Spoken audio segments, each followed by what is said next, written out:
మహిళా క్రీడలు ఉన్నాయి, పురుషుల క్రీడలు ఉన్నాయి. ఇప్పుడు క్రికెట్లో కూడా మహిళా క్రికెట్ జట్టు, పురుషుల క్రికెట్ జట్టు ఉంటుంది కదా. కానీ ఓ విచిత్రమైనటువంటి పరిస్థితి ఏంటంటే క్రికెట్కి సంబంధించి, క్రికెటే కాదు మిగతా ఆటల్లో ఈ మధ్య కాలంలో థర్డ్ జెండర్ అంటే మగవాళ్ళుగా పుట్టి ఆ తర్వాత మహిళలుగా మారినటువంటి వాళ్ళని కొన్ని దేశాలు అలౌ చేస్తున్నాయి.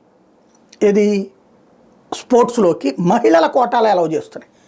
వాళ్ళు సక్సెస్ అయినప్పుడు పెద్ద రచ్చ నడుస్తుంది, అంతర్జాతీయంగా కూడా చర్చ జరుగుతుంది. ఈవెన్ మన ఒలింపిక్స్లో కూడా మహిళల కోటాలో అట్లా ట్రాన్స్జెండర్ ఓకే అయ్యి తను పథకాలు సాధించినప్పుడు పెద్ద రచ్చ నడిచింది. మహిళలకి సున్నితత్వం, శారీరక తత్వం కారణంగా మగవాళ్ళకంటే కొంత శారీరక బలహీనత ఉన్నటువంటి సందర్భంలో అందుకనినే మహిళల స్పోర్ట్స్, పురుషుల స్పోర్ట్స్ సపరేట్గా పెట్టేది, ఇద్దరికి కలిపి పెట్టట్లేదు కదా. మహిళల ఈవెంట్లో మాజీ మగవాడిని తీసుకొచ్చి ఎట్లా పెడతారు అంటూ క్రీడాకారులు దేశవ్యాప్తంగా కాదు అంతర్జాతీయంగా పెద్ద ఎత్తున దాని మీద చర్చ నడిచింది. సోషల్ మీడియాలో కూడా డిబేట్ నడిచింది. అయితే మానవతా దృక్పథంతో చేస్తున్నామంటే, మానవతా దృక్పథంతో కావాలంటే ట్రాన్స్జెండర్లకు పోటీలు పెట్టండి, లేదా మగవాళ్ళతో వాళ్ళని పోటీ పడమనండి, మహిళలతో పోటీ పెట్టడం ఎట్లా అన్నటువంటి చర్చ నడిచింది.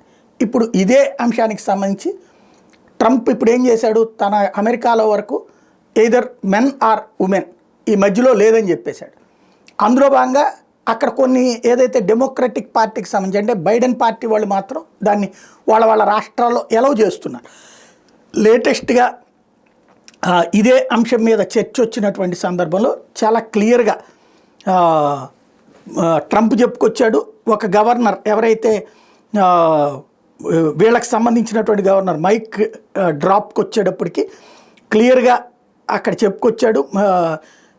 ఏదైతే గవర్నర్ లేదు, మేము మహిళల దాంట్లో వీళ్ళని ఎలౌ చేస్తాము ట్రాన్స్జెండర్లు అని చెప్పుకొచ్చారు డెమోక్రటిక్ పార్టీ తరఫున ఉన్నటువంటి గవర్నర్. దానికి ట్రంప్ ఆగ్రహం వ్యక్తం చేయడంతో పాటు మీరు అదే చేస్తే గవర్నర్ మిల్స్కి ఇది చాలా క్లియర్గా చెప్పుకొచ్చారు. మైనే గవర్నర్ మిల్స్కి మీరు అదే చేసేటట్టయితే అమెరికా ప్రభుత్వం నుంచి, కేంద్ర ప్రభుత్వం నుండి మీకు వచ్చే నిధులన్నీ ఆపేస్తాం, మిమ్మల్ని దేశంలో భాగంగా గుర్తించడం మానేస్తాం, ఖచ్చితంగా మహిళల స్పోర్ట్స్లో ట్రాన్స్జెండర్లని అలౌ చేయడానికి నేను అంగీకరించను అని తేల్చి చెప్పుకొచ్చాడు ట్రంప్.